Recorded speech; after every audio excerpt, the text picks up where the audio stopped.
First up, a reading nook. A reading nook near a sunny spot. Sunny book nooks have this magical allure, don't they? It's like they beckon you to just curl up with a good book and bask in the warmth of the sun's rays.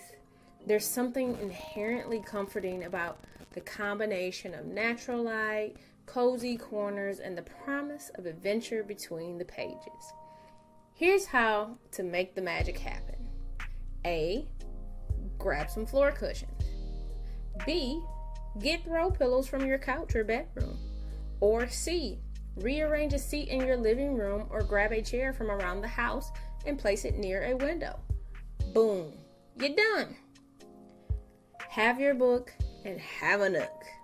You can also do simple things with your books, like place them in a stack on the floor, line them up on the window ledge, or you can place them in a cart inside of a decorative box of your choosing.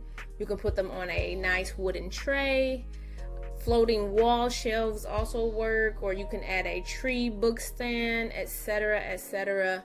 Whatever you're feeling, whatever you're vibing with.